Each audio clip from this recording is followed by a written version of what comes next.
What I particularly want to ask is about this thing about 17 and 68 seconds. And also linking that into a process you teach called segment intending. You say you have to focus on something for 17 seconds to get a sort of a grip on the or a grip on the vibration of it. I don't know if I'm explaining that very well, but that's how it sounds. Does that mean before every segment you've got to stop for 17 seconds and think of it, and then move into the segment, or? Well, really what some of our friends take everything so literally that they carry timers or stopwatches around, and which is a bit counterproductive, but because now you're thinking about the timer or the stopwatch instead of the subject at hand. But what we mean by that is when you focus upon something in a non-diluted way. For example, we're going to demonstrate, I want that, but I don't have it. Well, that's split energy. I want it, but. I want it, but. I want it, but. I want it, I really want it. It would be so nice to have that. I know others who have it. It would be really fun to have that, but. It didn't make the 17 seconds. I want it because in the experiencing of it, I would have more freedom, and the idea of it coming to me would make me feel so satisfied. And I know of some other people that I'm aware of that do have it, and it's pleasant to watch them in the receiving of it. And I know that they may not have always had it, and it doesn't seem to matter whether they did or didn't, because now they do. And the idea of me having it now seems more possible because there are others that didn't have it who now have it. And so now I believe that even though I haven't had it, that I could have it. Now that's 17 seconds. In other words, you got sort of a run going, and what you begin to notice is the longer you hold an idea without crossing into contradiction about it, then the more powerful it becomes, because at the 17-second point another thought like it joins it, and there is just more pulling power in the combination. By the time you cross the 68-second mark, which is just a combination of 17, 17, 17 and so on, by the time you cross that 68-second mark, what happens is you have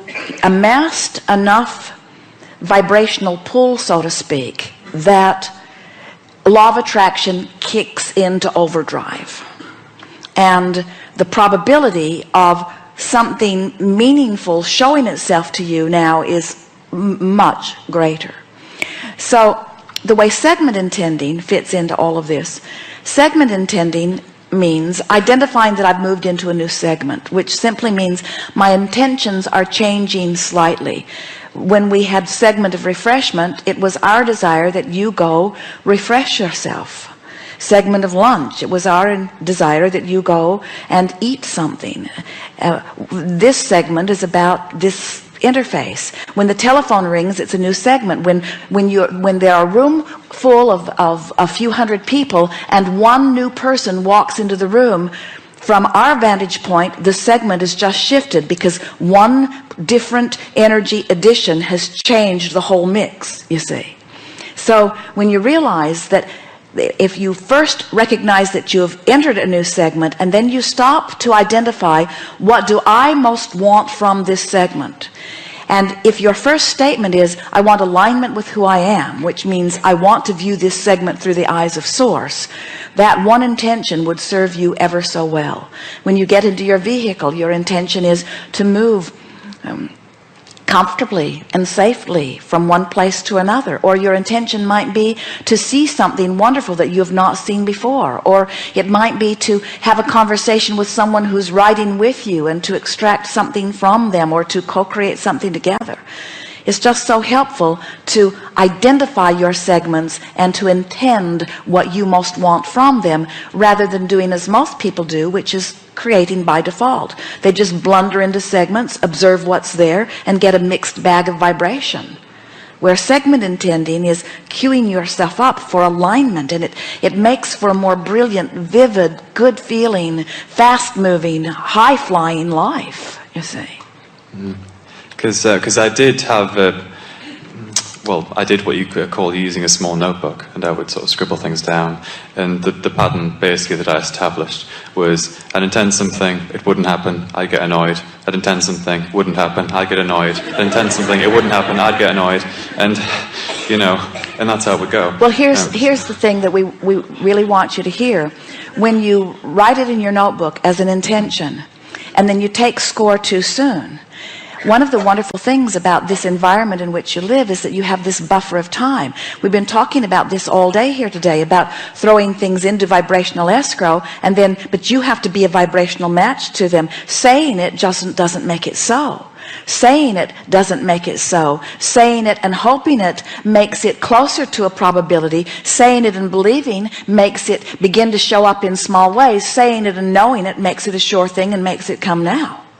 And so just writing it down is the first step of what you want. Coming into vibrational alignment with it is the value. And you know, segment attending, or any of the plethora of processes that we have offered, and if you know us very well, you know we are eternal spewers of processes. And there are more coming. Endless. But every process that we offer is a step 3 process. In other words, every process, every one of them, is about holding yourself in a thought that will cause a lessening of resistance and an increasing of allowance, so that you can be the receiver of what you've been asking for. And so writing it, so often people think, well, I'll set a goal and then I'll achieve the goal. Or they think that the scripting process is the way that I tell the universe what I want. Or the intending process is the way I make it clear to the universe what I want, and now I'm standing by waiting for the universe to do what I've told them to do. And what we want you to understand is that you've been telling the universe what you want through all of this contrast and sifting that you've been living.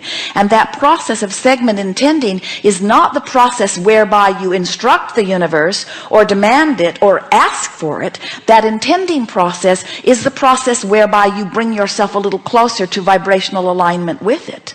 So it becomes counterproductive when you do the process and then acknowledge that it didn't work, and then do the process and then acknowledge that it didn't work. That's that splitting of energy that we were talking about earlier.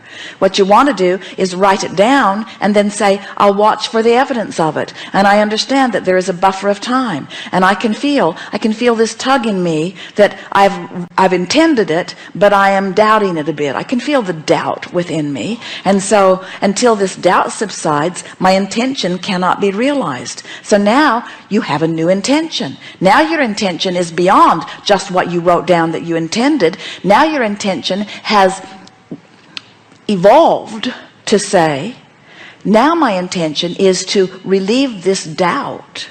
I want to bring this doubt into some hoping. I want to bring this doubt into more positive expectation. Now my intention is to relax and hope and believe. And you can't get too far along in that before the universe delivers to you some evidence of that. And every time, you see, the wonderful thing about intending and then feeling that you're not in alignment, and then deliberately bringing yourself into alignment, and then consciously seeing the evidence of the specifically chosen alignment, is that now you feel powerful. There are all kinds of things that go well for you every day, but because you didn't intend them consciously and write them in your book, you don't make the association with your asking and allowing and receiving, you see. But when you deliberately ask and you deliberately tune yourself up because you weren't naturally already tuned up, let's face it, when you ask for something you don't have it. And when you ask for something that you haven't had for a long time that you've wanted, not having it is the strongest vibration within you. It's natural. It's not something to be mad at yourself about, but it is something you have to fix before you can have it. And that's what that process is about. It's about morphing into the vibration of... A woman said to us one day, her adult daughter wanted her to buy a bed and breakfast so that they could have a business in New York. And she said to her mother, oh mother, if we could just make this happen, it would make up for all of the things that have gone wrong in my life. And her mother felt a little compelled. She had been motivated by that argument from her daughter many, many times. And so her mother asked us, is this something that you think I should try to make happen? And we said, when you feel like that, when you feel like, oh, if this would happen, it would just be the most wonderful thing, it's not the next logical step. In other words, your vibration is too far apart. Your expectation is too far apart. It's still in that amazing, I couldn't believe it sort of realm. When things are ready to pop for you in a full manifestational view, they feel like the next logical step. It doesn't feel like bouncing off the walls. It just feels like, yes, but of course I knew that was coming. And that's what the process of segment intending does for you gradually. It gradually causes you to become more and more of a natural vibrational match to all of the wonderful things that you've been throwing over here from places when you weren't a vibrational match. It's sort of hard to get your thoughts around it, that if I'm really in discord, if I really know what I don't want, that's really when I ask for what I do want. And then we say, yes, you've asked, but now you can't stay in that I really, really don't believe it place. You got to bring yourself deliberately and consciously into the place where this feels like the normal, which means, and that's why we say, start telling the new story. Start telling it like you want it to be. Start segment intending. Let the words flow forth from you. Let your thoughts ponder more about having it rather than more about not having it. And when it shifts, when you are 51% more expecting it than doubting it, things start showing up that then amplify your belief. And once you make that pivot on the fulcrum, once that happens to you, now you're off and running. And another lovely thing is, once you're able to do it with one aspect of your life, and if you've done it on purpose, now you can consciously do it to anything that matters to you. That's why we say to our friends, start with something easier. You tend to pick the thing that's been the issue that you've been dragging around all of your life, and that's what you write in your notebook. And we say, start with something easier. Let the universe show you how responsive it is to your pure vibration.